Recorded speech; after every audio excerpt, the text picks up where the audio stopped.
Everyone, welcome back to my channel.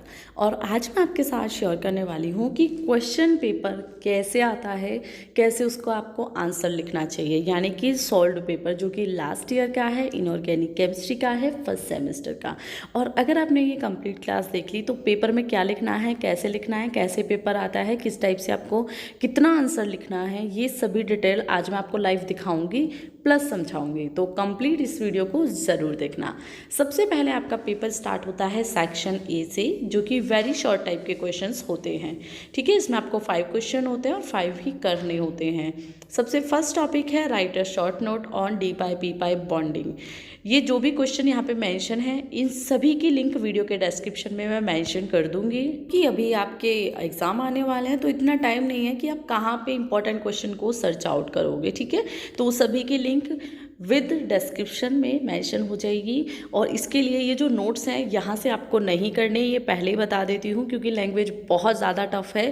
Free में मेरे Instagram पे आप मुझे कांटेक्ट कर सकते हो, वहाँ पे मिल जाएंगे, या टेलीग्राम पे आपको मिल जाएंगे। उन सभी की इंपॉर्टेंट लिंक भी वीडियो के डिस्क्रिप्शन में मेंशन है।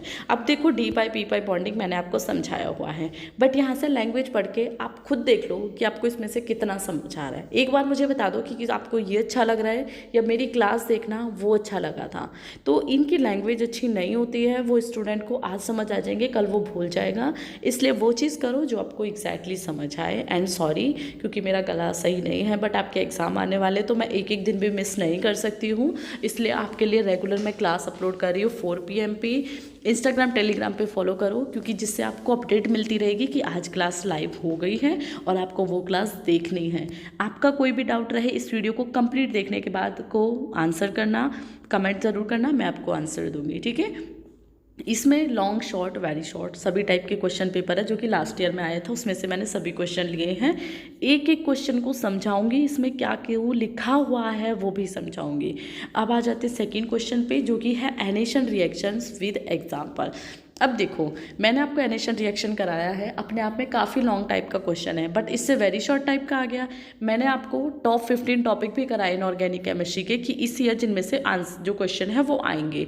वो भी वीडियो नहीं देखी तो वो तो ज़रूर देख लेना। ठीक है, तो एनेशन रिएक्शन इंपॉर्टेंट टॉपिक है, उसमें भी मैंने मेंशन किया है। तो इसमें क्या करना है, पहले आपको एनेशन रिएक्शन को एक्सप्लेन कर देना है, फिर एनेशन रिएक्शन किस किस टाइप की होती है वो थोड़ा सा एक्सप्लेन कर देना है, डिटेल में नहीं जाना, सिर्फ थोड़ा सा एक्सप्लेन कर देना है और आपका वेरी शॉर्ट का क्वेश्चन कंप्लीट हो जाएगा। ठीक, और जो आप मेरे अकॉर्डिंग करोगे, इसमें आपको इन्होंने सिर्फ एसिड और बेस हाइड्रोलाइसिस, एसिड को समझाया है, आप बेस हाइड्रोलाइसिस को भी समझाना, नॉट समझाना यानी कि इसकी रिएक्शन ज़रूर लिख देना। अब क्वेश्चन नंबर 3 पे आ जाते हैं। The tetrahedral complexes are always high spin explain, यानी कि क्यों हाई स्पिन होते हैं। तो इसमें इन्होंने 3 रीज़न 5 से 7 रीज़न दिए हुए हैं जो कि इंपॉर्टेंट है। ये आप यहाँ से कर सकते हो, स्क्रीनशॉट ले देना। वैसे तो इन सभी के स्क्रीनशॉट जैसे ही ये क्लास अपलोड होगी टेलीग्राम पे मिल जाएंगे। और बाय चांस मैं टेलीग्राम पे शेयर करना भूल जाती हूँ, क्योंकि अभी बहुत ज़्यादा मैं मेहनत कर रही हूँ आप सबके लिए, तो इंस्टाग्राम पे आप मेरे को मैसेज डाल दिया करो। मैसेज में मैं आपको, फिर वो मेरे माइंड में भी रहेगा तो वो मैं टेलीग्राम पे शेयर कर दूँगी, फ्री ऑफ कॉस्ट है ये।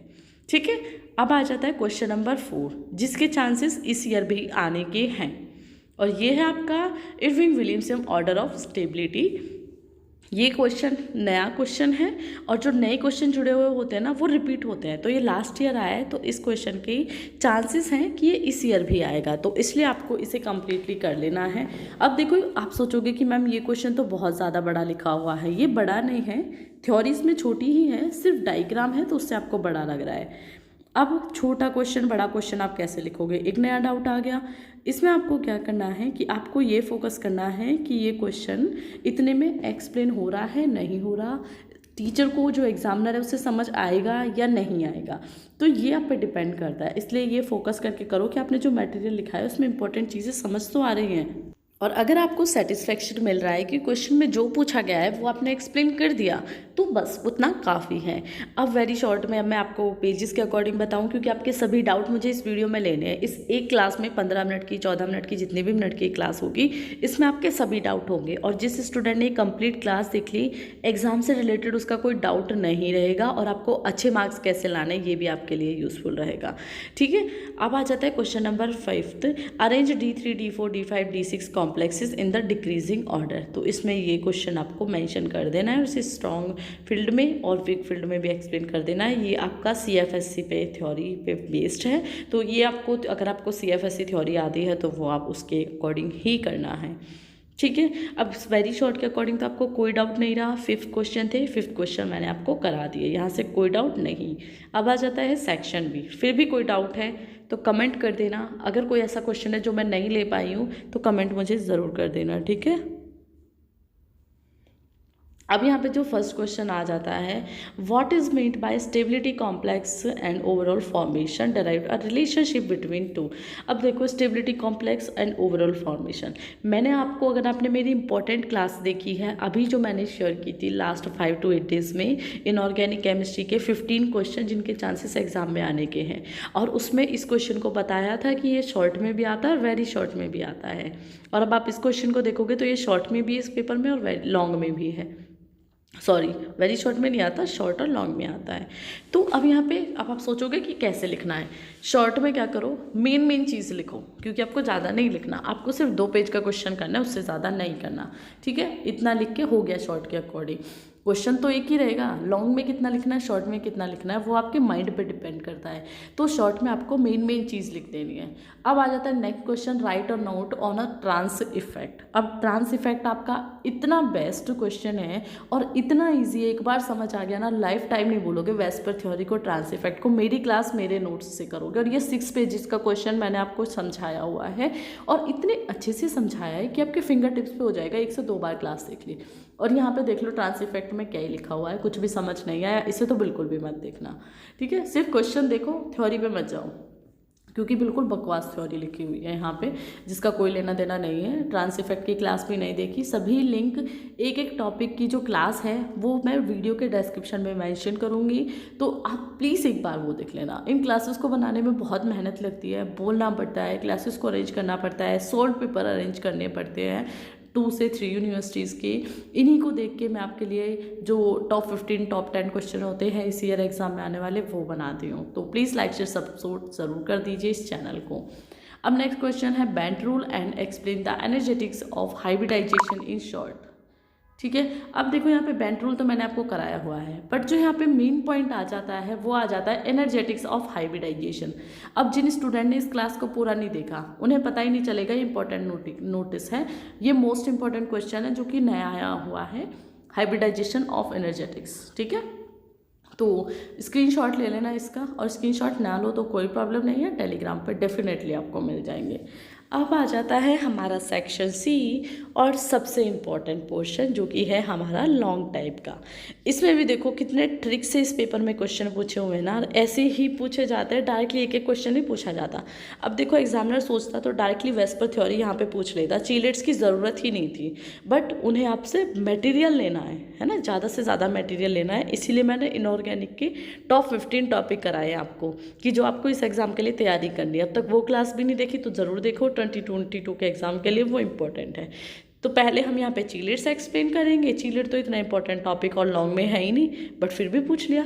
अब जिन्होंने वेस्पर थ्योरी करी उन्हें चीलेट्स करना पड़ेगा, तो एक टॉपिक उनका वीक आ गया, इसलिए चीलेट्स इंपॉर्टेंट है आपके लिए, और इसीलिए आपको हर एक टॉपिक को उठाना होता है, किसी एक्सपीरियंस्ड पर्सन से पूछना होता है कि कौन सा टॉपिक इंपॉर्टेंट है और कौन सा नहीं है। मेरी इंपॉर्टेंट क्लास देखना, आपको पता चल जाएगा कि मैम ने किस बेस पे ये क्वेश्चन बनाए थे, ठीक है। या आप पूरा नहीं देखते वो तो आप पे डिपेंड करता है, बट फिर भी देखिए आपके लिए हेल्पफुल है, और मेरे थोड़ी से एफर्ट के बदले लाइक शेयर सब्सक्राइब ज़रूर कर देना।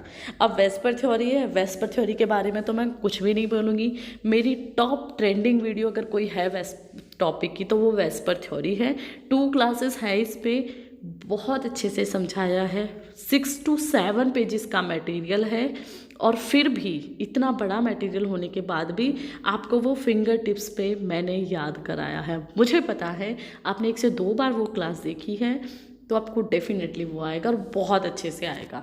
तो वो यहाँ पे वेस्पर थ्योरी पे नज़र बिल्कुल भी नहीं मारनी, वेस्पर थ्योरी की सभी चीज़ें मेंशन कर देना यहाँ पे कि इंट्रोडक्शन, ठीक है, क्या क्या लिखना है, जैसे इंट्रोडक्शन लिख देना, देन उसके पोस्टुलेट्स लिख देना, रूल लिख देना, देन उसकी लिमिटेशंस लिख देना, और वेस्पर थ्योरी हो गया कंप्लीट। Okay, clear. अब आ जाता है इसमें नेक्स्ट पॉइंट। अब देखो जो मेन क्वेश्चन था ना यहाँ पे पॉइंट वाला, वो था कि stability of constant and overall formation short में भी पूछ लिया, लॉन्ग में भी पूछ लिया, और सिर्फ डायरेक्ट क्वेश्चन नहीं पूछा, यहाँ पे ये भी पूछ लिया describe the factor on which the stability of complex ion depend. तो पहले तो स्टेप वाइज एंड ओवरऑल को फॉर्मेशन को एक्सप्लेन करो। अब शॉर्ट में मैंने तभी कहा शॉर्ट में सिर्फ इंपॉर्टेंट चीज़ें लिखनी होती है, बट यहाँ लॉन्ग है, हमें जो आपका स्टेप वाइज फॉर्मूला होता है, फॉर्मेशन होता है, उसमें भी डिटेल में जाना है, देन ओवरऑल फॉर्मेशन में भी डिटेल में जाना है। उसके बाद कौन कौन से वो फैक्टर हैं जो कॉम्प्लेक्स आयन की स्टेबिलिटी को अफेक्ट करते हैं, वो भी एक्सप्लेन करना है। अब आप सोचो कि कितने सारे क्वेश्चन एक क्वेश्चन में पूछ लिए गए हैं, इसीलिए एमएससी को कहते हैं टफ है। अगर सिर्फ क्वेश्चन बैंक से तैयारी करोगे, ये अंबिका के जो सोल्ड आते हैं इनसे तैयारी करोगे, तो बहुत मुश्किल से सिर्फ पास हो गए, अच्छे मार्क्स नहीं आएंगे। और पासिंग का मतलब है सिर्फ आपके 35 से 40% मार्क्स ही आएंगे, और वो भी जब आप ये अंबिका के करने में मेहनत करोगे, क्योंकि इनकी लैंग्वेज इतनी बेकार है, मुझे तो समझ नहीं आता स्टूडेंट इसे कर कैसे लेते हैं, बट फिर भी रट्टाफिकेशन से बहुत से लोग कर लेते होंगे, तो पता नहीं। ठीक है, या नेक्स्ट टॉपिक आ जाता है right a short note on. अब देखो डायरेक्ट लॉन्ग नहीं पूछा, शॉर्ट नोट में 3 टॉपिक दे दिया आपको। मार्कस थ्योरी दे दी, एसिड हाइड्रोलाइसिस और उसके जो फैक्टर्स होते हैं जो उसे अफेक्ट करते हैं वो भी पूछ लिया, देन आपका सब्सटीट्यूशन रिएक्शन भी पूछ लिया। अब इनमें से आपको एक भी क्वेश्चन नहीं आता तो हो गया आपका, तो है ना क्वेश्चन बेकार, क्योंकि ये देखो 3-3 मार्क्स के हैं, क्योंकि 10 मार्क्स का ओवरऑल क्वेश्चन है, तो आपको हर एक क्वेश्चन में अच्छे से देना है, 3 नंबर का है तो मेहनत करके देना है, और आपको एक भी क्वेश्चन नहीं आएगा तो आपका एक लॉन्ग बेकार हो गया। इसीलिए मैं कहती हूँ हर एक क्वेश्चन को ध्यान से पढ़ो, हर एक वीडियो को देखो। मैं यहाँ पे वीडियो सिर्फ ऐसे ही नहीं बना रही, एमएससी का अकेला चैनल यूट्यूब पे ऐसे ही नहीं है, कॉपी पेस्ट तो अब लोग कितने भी करने लगे हैं, बट जो डिटेल में और एक्सपीरियंस के साथ आपको करा रहे हैं आज भी फुल ऑन प्रूफ के साथ, वो सिर्फ ही अकेला चैनल है। और इस चैनल से पढ़ के जाओ तो जो मार्क्स आए वो मुझे कमेंट में ज़रूर बताया करो, ये मेरी आप सबसे रिक्वेस्ट है। अब देखो यहाँ पे मार्कस थ्योरी एक्सप्लेन कर दी, देन एसिड हाइड्रोलाइसिस एक्सप्लेन कर दिया। अब आप सोचोगे मैम किस टॉपिक पे कितना लिखें, ऐसा लिखो कि ये 3 टॉपिक हैं, 6 पेजेस आपको कंप्लीट करने लॉन्ग में, मैंने आपको बताया हुआ है 5 to 6, मिनिमम 5 एंड मैक्सिमम 7। ठीक है, तो बीच में 6 तक भी आप रह सकते हो, 6 वाला बेस्ट होता है, ना तो वो कम होता है मटेरियल ना ज़्यादा होता है। तो सभी क्वेश्चन के आपको 2 से ढाई पेजेस आपको फिल करने हैं। ठीक या 2 से ढाई पेजेस फिल कर दिए, मार्कस थ्योरी पे भी, एसिड हाइड्रोलाइसिस पे भी, और सब्सटीट्यूशन रिएक्शन पे भी, और आराम से हो जाएंगे। कोई भी ऐसा टॉपिक नहीं है जिसके बारे में आपको मटेरियल बनाना पड़ेगा, बनाने की ज़रूरत ही नहीं है, और केमिस्ट्री में मटेरियल बनता भी नहीं है ना। तो हो गया, सब्सटीट्यूशन रिएक्शन तो अपने आप में बड़ा टॉपिक है, एसिड हाइड्रोलाइसिस अपने आप में बड़ा टॉपिक है। तो मार्कस थ्योरी फिर भी थोड़ा कम मटेरियल होगा, बट वो एडजस्ट कर लो। मार्कस थ्योरी आपको 2 से ढाई पेज की नहीं आती तो उसे 1.5 पेज की कर दो, और अदर क्वेश्चन को थोड़ा बड़ा कर दो। बट ओवरऑल आपका ऐसे आना चाहिए कि लॉन्ग क्वेश्चन के आंसर में आपने 6 to 7 पेजेस भरे हैं, वो आप अपने माइंड से एडजस्ट करो कि किस टॉपिक को थोड़ा ज़्यादा लिखना है, किस टॉपिक को थोड़ा कम लिखना है। उसमें क्या होगा, एग्जामिनर के सामने आपकी कमी भी छुप जाएगी कि अगर ये क्वेश्चन आपको अच्छे से नहीं आता, और दूसरे क्वेश्चन को जो आपको अच्छे से आता है उसे आप ज़्यादा बड़ा कर दो। यही ट्रिक होती है करने की, और कोई ट्रिक नहीं होती, और एमएससी में ये ट्रिक्स बहुत अच्छे से काम आती हैं। बट क्वेश्चन को अच्छे से करो, सोचो समझो पढ़ो देन करो। ठीक है, और आई होप आपने मेरी इस मेहनत के बदले चैनल को सब्सक्राइब कर दिया है, वीडियो को लाइक कर दिया, और प्लीज़ एमएससी के सभी स्टूडेंट के साथ इसे शेयर कर देना। अब आ जाता है हमारा क्वेश्चन नंबर 12, जो कि है describe the importance of crystal field theory. अब देखो क्रिस्टल फील्ड थ्योरी की अगर मैं बात करूं तो crystal field theory second semester में है आपकी 60 to 70% यूनिवर्सिटीज़ का, बट 10 से जो 20% यूनिवर्सिटीज़ हैं उनका ये फर्स्ट सेमेस्टर में भी है। तो अगर आपके सिलेबस में CFT है तो वो बहुत इंपॉर्टेंट टॉपिक है, उसे नोट डाउन कर लो, क्योंकि जो मैंने लास्ट 16-15 टॉपिक बताए थे इंपॉर्टेंट, उनमें मैंने CFT इंक्लूड नहीं किया, क्योंकि CFT आपका सेकंड सेमेस्टर में है। बट अगर आपके सिलेबस में है CFT तो उसे इंपॉर्टेंट में नोट डाउन कर लो, क्योंकि वहाँ से क्वेश्चन आपका हमेशा आएगा। जैसे आपका वेस्पर थ्योरी इंपॉर्टेंट है, वैसे ही आपका CFT थ्योरी भी इम्पॉर्टेंट है।